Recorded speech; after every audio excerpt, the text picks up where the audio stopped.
Good morning, friends. Well, this is my front porch and there's a lot of things that I need to unbox. I'm gonna do that today. It's early in the morning. Everybody's still asleep. What I want to do is take my morning stroll and I want to take you guys along. I want to see what needs to be addressed so I could do a list, a mental list, and when I come back inside the house, I'll write it all down. So those will be like my daily tasks that I give myself throughout the week. So come with me and let's go see what needs to be done. One of the daily things I do is I come to the fountain and see how low the water is, but I also want to know how many leaves I need to fish out of there. And usually I just grab a little fish net and I try to pull as many leaves as I possibly can.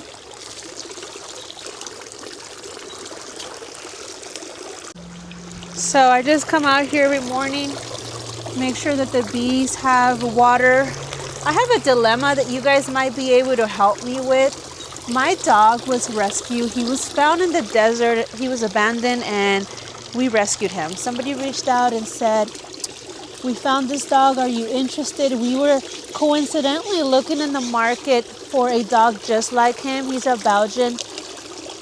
I can never pronounce the name, but he's a Belgian. And he's worth about $2,000. A friend of ours had just recently gotten one and he paid the money for it. He knew I also was interested, but I wasn't willing to pay that much money at the moment. So when his friend reached out to him and asked him if he was interested in getting another one since he already had one, he said, "No, but I have a friend who wants one."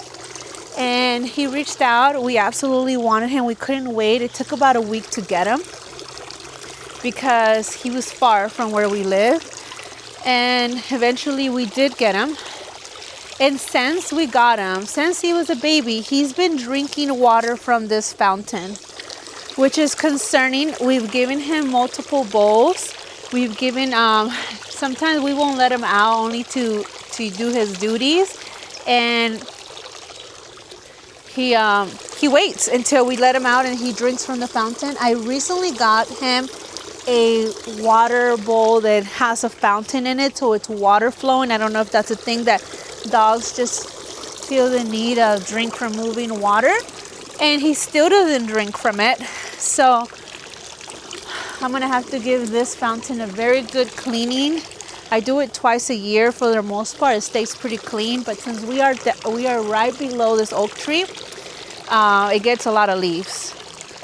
So if you guys have any tips for a dog that doesn't want to drink water from its bowl, even from a fountain that has moving water, let me know, because I can't imagine this water being so healthy for him. Also, we did get this water tested to see if it's drinkable, and it is drinkable. I wouldn't drink from it unless it got filtered, but it is drinkable. But one thing I love to see is the bees in the middle of the day when it's really hot. It is loaded with bees and I absolutely love it. Usually what I do is it's kind of low, so I'm gonna go turn the water on. Unfortunately, I leave the hose there. It looks a little tacky, but hey, I have to fill up that fountain every couple days depending on how hot it is, because the water is getting evaporated. If it's windy, the wind's blowing the water out of the fountain. The bees drink from it. There's Ronan. Hey, buddy. So I recently got somebody to change the valves for the yard here because the sprinklers weren't working. So, that's what I do. I walk around and see what needs to be done. I noticed that my sprinkler drip system had some damage. Usually around this time when it starts to get really hot, the squirrels somehow know that these hoses carry water. So what they do is they'll start chewing on the drip system and they drink water from it. So that's another thing I'm trying to prevent from happening. Like, either how do I provide squirrels with water and prevent them from chewing my drip system. I do see a few squirrels come to the fountain and drink water. However, obviously it's right next to the clothes, so they don't all feel comfortable getting that close to us. I meant to say it's right next to our home, and they obviously don't feel comfortable drinking from it. And there's so many squirrels here, which it's a problem. It's infested with squirrels. We need to do something about it. And here, let me show you guys.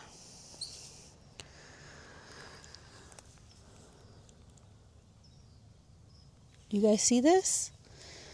This is completely pulled out, so I need to put a new line. That's chewed up, and you can see that the line is chewed up all across. Here's another line that's also chewed up. So I've noticed that last time I was recording the video for you guys. Wow, look at this. Completely gone. So that, oh wow. They completely chewed it up over there. I don't know if you guys can see. So all of that needs to get addressed. It's fairly easy.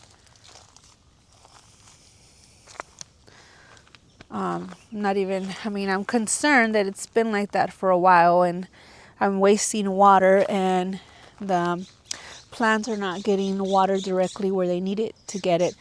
But it's such an easy fix. It's just like Legos connecting pieces. Everything seems to be okay over here.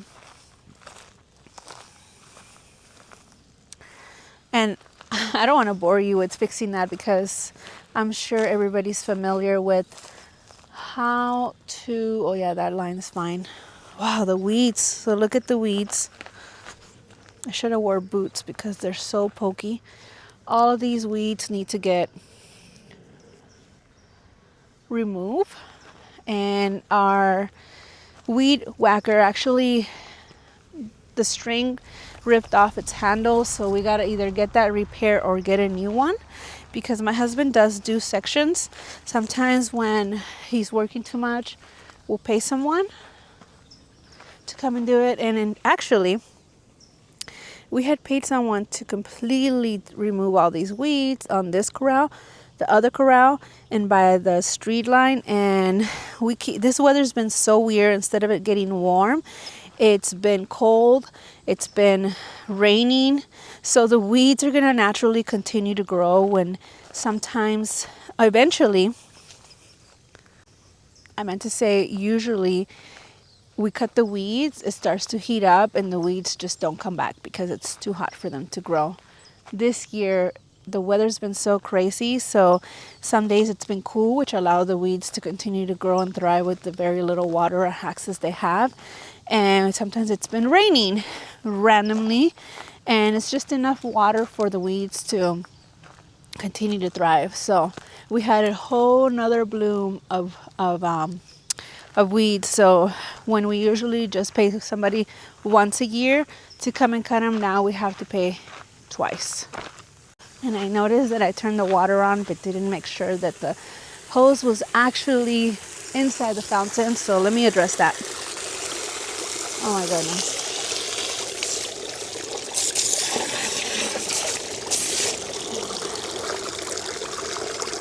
I usually put a rock over it.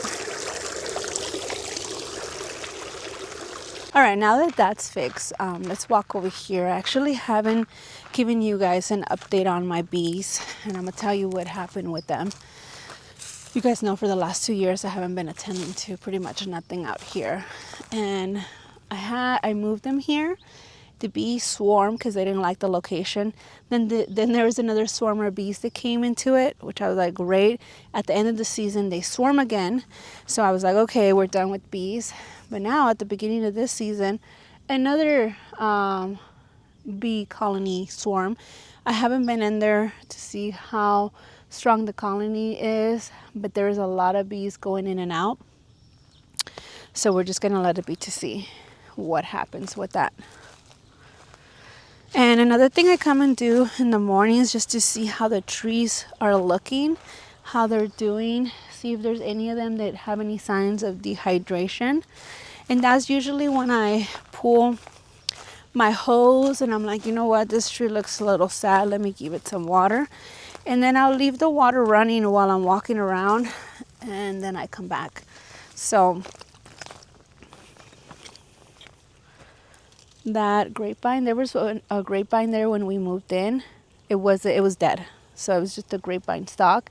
And I had that grapevine, and in desperation of trying to figure out where to put things because I wasn't keeping up with the watering, I decided, I'm like, hey, there's already a grapevine there. Let me see if I can put another one. There's already a drip system there. Let me show you guys. There's already a drip system here, and I put this potted plant right here. Oh, I turned the water off. I put this potted plant here, and there's drips, so it's like whatever that plant gets, it's gonna drip down to the soil and eventually make it to the grape. And it's thriving. We might even get grapes this year. Let me see. Yep, let me show you guys. Perfect, let me show you guys. Can you guys see where I'm going? So there's actual grapes here, friends. I'm hoping that the squirrels don't realize that those are there. Let me go this way because that was a tight squeeze over there. And maybe if that works out, I'll eventually add more grapevines in between my fruit trees to create this beautiful green fence. I'm not sure, I'm experimenting. That's looking really good. Yeah, so let's continue walking around. Do you guys ever come out to the garden and just stand there and stare at your garden? And that's usually what I do out here. People who drive by or anybody who sees me might be wondering, what is she doing? But really, I stand here. Like right now, I'm noticing my pomegranate. It looks really green, so it doesn't need fertilizer. It has a lot of flowers. And it's also actually setting fruit already. So I'm like, it's doing great. Do I really need to give it extra water so the rest of the flowers can set fruit? So I just sit here and contemplate that. I'm like, wow, it's getting big. Am I gonna eventually have to trim it down? I go through my whole thought process and try to figure out, what does this plant need? Does that have to go on my list?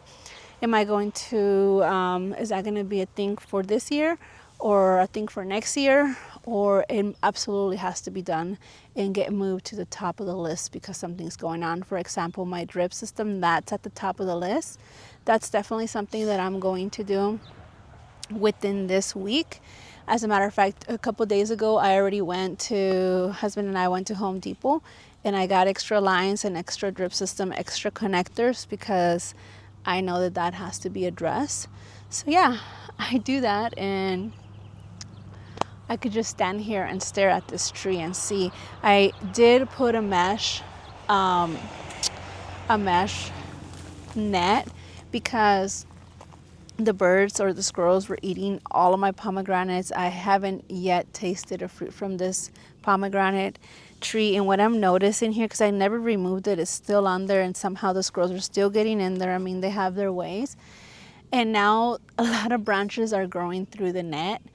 And what I did notice is that the net is somewhat of holding the mulch instead of it coming off. It's kind of like holding it in place, which is a good thing, because the more mulch there is, the more the water retention, that whatever water we offer it is going to retain moisture.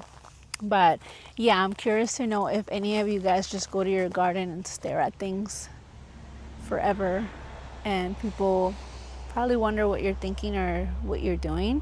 But there is a whole lot going on in my brain in regards to this tree. So just wanted to share that with you guys. Everything looks really well here in the orchard besides the drip, and we need to cut the weeds.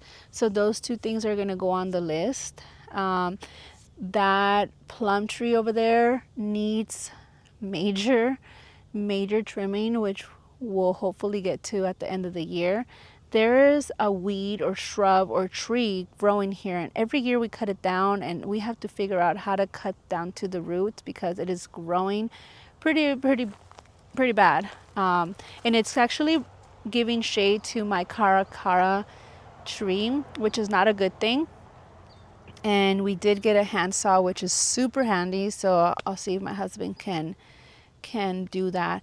And actually, I've seen this tree pop up in different locations, and at the other side of my property there's some weed trees that are growing that need to get cut, and I will go over there and show you guys because I don't like it, and eventually it's going to become a ginormous tree that's going to be a bigger task to cut them off than it needs to be. So another thing I wanted to come and check on this morning on my morning walk is my apple tree, because I did notice that something was pecking the fruit, which I'm pretty sure is birds. And I've heard that if you put a disco ball like this, it works. So far it's been working. So there's Ronan drinking water, despite my biggest effort of giving him clean water, ordering him a fountain water specifically for dogs, and I just don't know what to do. So if you guys have any tips, come on, buddy. One of my favorite things to do is to come to my hillside garden. I actually sit up there. I have some pillow cushions that I sit up there, but there is one thing on my list that I noticed recently, and let me show you guys something that needs to be done. This is my pineapple guava tree. It's thankfully alive. It hasn't given me fruit since we planted it. And because I didn't do a gopher cage for that, just because it was going inside a dirt locker, and also the root ball was just so big by the time that I planted it. Excuse me. I just didn't have the time. I didn't have the will, and I didn't have the something big enough to do a gopher cage to protect that. So what I did is I put this ornamental onions, which smell really bad, and it actually deters the rodents. It deters bunnies, squirrels, and gophers from them coming around this area, which was perfect to do and very smart, I have to say. However, I highly recommend that you do them a little bit more apart than where I have them. I have them like about 18 inches apart from my tree. These multiply, their tubers down below get really wide, so I can see those taking energy from this tree and not allowing this tree to expand its roots. I have one below it and one above it. So that's on my to-do list. I want to remove the one above. This one's kind of further away from it, so I don't think it's affecting it, but the one right behind it, I feel like it's definitely affecting this tree, so that has to be removed. And we'll see when we get around to that. But as we're speaking here, I actually noticed that it's getting flowers. You can see the tiny little buds right there, so that's a good sign, because I haven't seen flowers on this for a minute. And I got her some sisters so they can have some cross pollinations, because the pineapple guava do actually need cross pollinations with another sister plant. And I have two that I installed just a few feet away, and I'm hoping, because that one of them is flowering over there, the other one is struggling a little bit, but we added more drip and it seems to be doing better. So that's on my to-do list. So this is my record. This video is my record of things that need to be done. I also, let's go to the other side because I want to show you what else needs to be done in here. My husband trimmed my rosemary. At some point that was on my to-do list. He removed all the weeds from here, so that's nice. Let's go up here.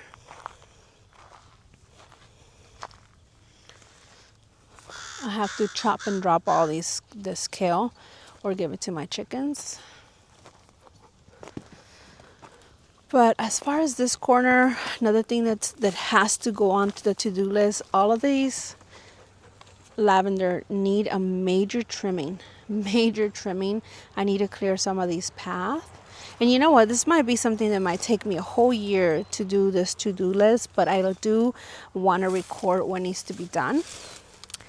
There's lavenders that are growing here from seeds. There's one there and one there. They both need to be transplanted.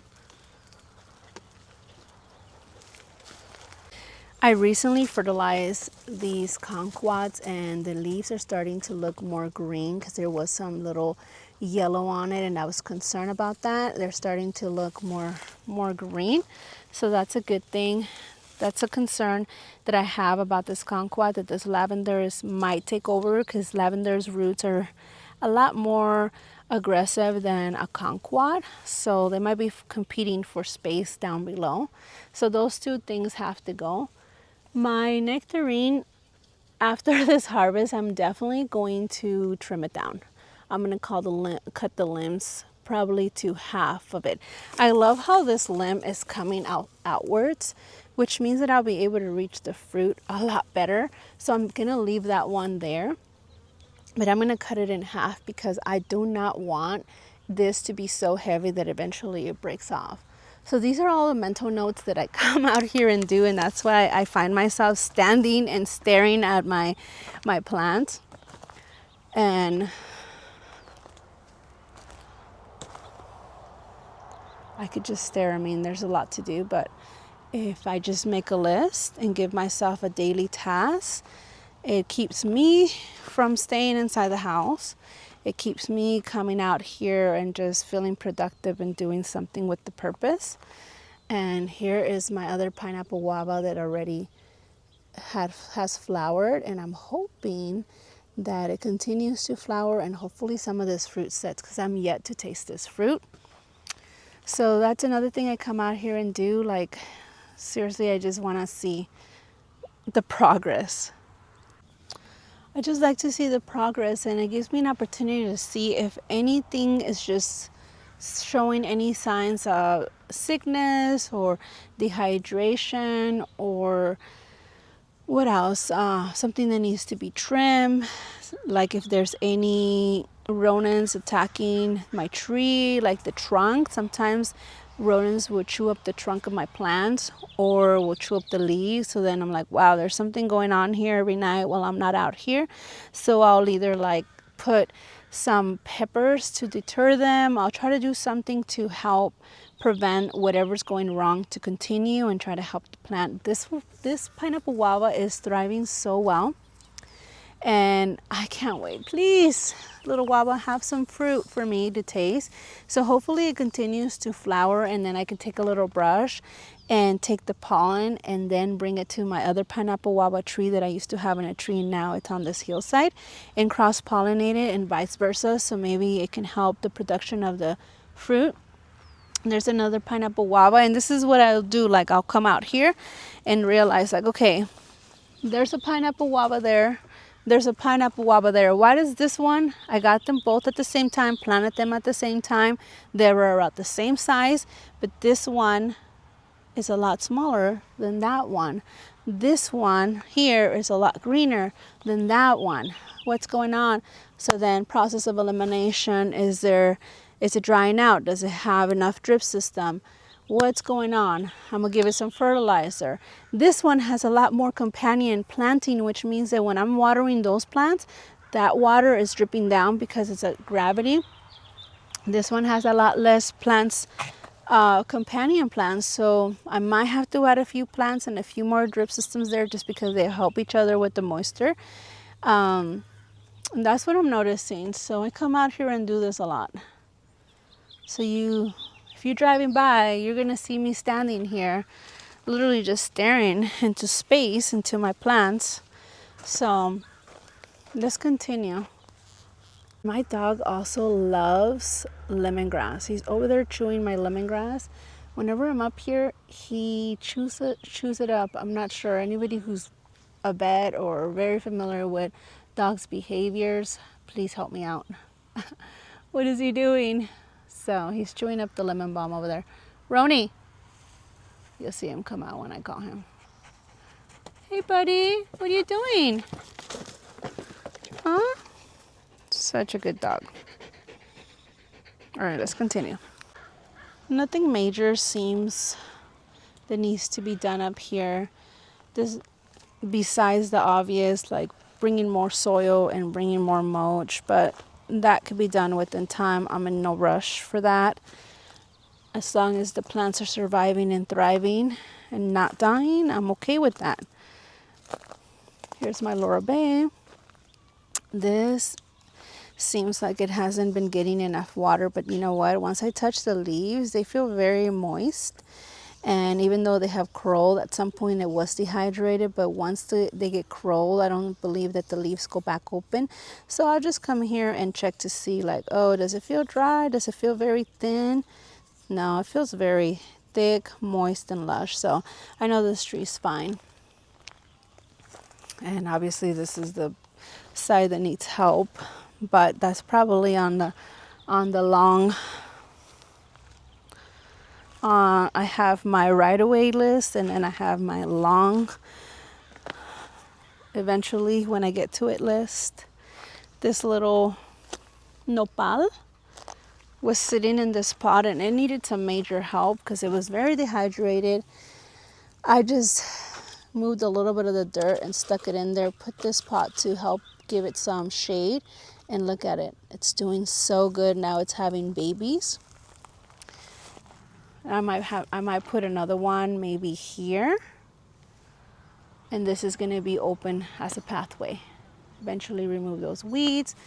Yeah, all right, let's continue to see what else needs to be done. Removing all these weeds, it's on my to-do list. The day that we remove the other weeds, we're either going to get someone or my husband's going to do it in sections. Let's go check my container garden. Everything over here seems to be doing great. The jasmines are amazing. Finally, they're filling up.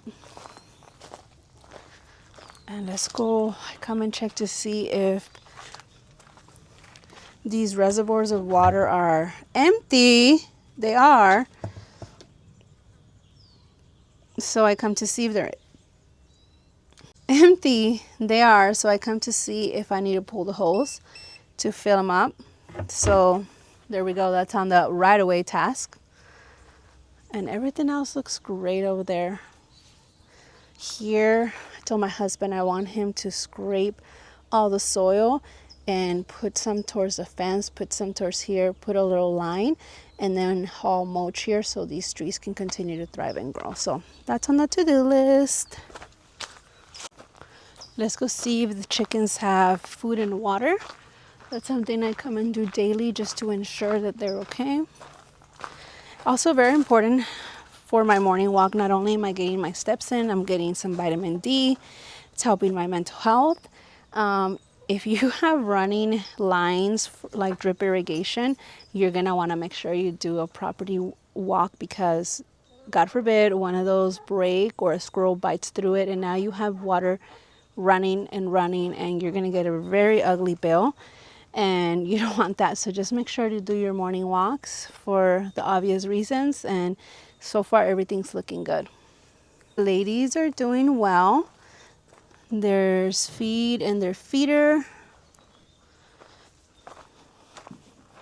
I come and check in this tree all the time to see how well it's doing because I don't want the rodents to chew it up again, and also because it was almost dying on me. We revived it, did some major CPR on it, and let's see, there's water still in their dripper, so that's a good thing. No rodents have come and chewed up the trunk of this, so very promising. There's no broken lines. There's still water in here for my chickens. Then I work my way towards my nursery section, which reminds me, I have to add the line. I just recently bought line, like I mentioned earlier, to ensure that these plants are getting water. How's everything in the greenhouse and the nursery looking? Let me put you guys down so I can look around and do my stare down. Did a whole circle of the property. You know what? I do this all the time. Oh my goodness, let's go. I left the water running at the fountain, remember? Let's go turn it off. That's actually another thing I do. I'm watering something and I'll totally forget that I left it on. Especially the fountain. Like everybody already knows in my household, like, oh, mom left the fountain on, and that's because like I want to get it topped off, and then they're so full. Oh my God, let's turn it off. Let me show you guys. Okay. Oh my God, look at that. I get carried away with my walks and it overflowed. Wow. Sounds pretty again. All right, well, at least that's done. Let me show you guys what else I have. My sister-in-law actually found these little mini raised beds. Oh, I see. Found these little mini raised beds that I have to build. She says they were a little complicated to build, but I plan on putting those by the nursery so I can grow something. Here are my raised beds. And here's another thing, I'm super excited. I got a little like bench or something you can carry around and sit down and do things. So I need that to sit in, so I'm not always hauling a chair. The last part that I usually come, which I go the other way, but since I had to run and turn off the water, I come to my backyard. This is the last part because this is a place where I'll sit and just enjoy the garden. When we first moved in, all these plants died. So we had a small movie shoot here, and they wanted all the sprinklers to be off, and we had just moved onto the property. And I forgot to turn it back on for months. Everything started dying. However, I didn't like the plants that were there. They were like those grassy plants. They're like they just look like dry grass. I didn't like them. So eventually we fixed it up. We added a border of rocks so it can retain the mulch that we added on there. And then I added lavenders and a few other plants. And it's starting to look beautiful again. I did notice that the spot over here, I think I need a lavender there. And other than that, everything looks really good out here. I love it. I even have my daughter help me put this table here. And this is why I end my walks here, because this is the spot to come and sit. Come and sit and just enjoy. And then from here, I don't even need to walk. I could just see those fruit trees look fine. They have water. My apricot didn't have any fruit this year, and I failed to give it. So at the beginning of the year, as soon as I see flowering, I give it a lot of water. This year, I failed to do that. Last year, we had so much water during the winter that tree was loaded with fruit. So loaded. And this year, because I just assumed that it'll be fine and it's going to continue to have fruit, it didn't have fruit. Everything looks good behind you guys. So yeah, thank you guys for coming along in my morning walk and doing my mental list for the next few days, weeks, months, and even for the next year. I do these morning walks to reevaluate every time I walk, because some things might not be urgent, but things can change. And when they change, then they go up on the list. And yeah, tell me guys in the comments down below, like, what does your morning walks look like? What do you guys do in the garden? How do you guys go through your list and figure out what's priority and what's not? And I'm a list type of girl. I'm very visual, so I'm gonna go and write everything down. Now that I have this video, I can literally watch it and go down my list. But I like something like tangible, like, okay, this is what we need to do. And when I talk to my husband, I'm like, I need you to do this, or I need you to do that, and pretty much that's how I delegate what needs to be done, especially the things that require muscle or strength or whatever. I do the easy parts, which really helps me just feel productive and useful, and I love it. I really do love doing little things out in the yard. So I'm gonna end this video. It's probably super long. I know some of you guys say that you guys like long videos. Thanks for coming with me. I wish I had a cup of tea here or some iced tea, but I'm probably going to do some of my stretches, my physical therapy, and yeah, there's a little shady spot over there. Well, I hope you guys have a blessed day, and I'll see you in the next one. Bye.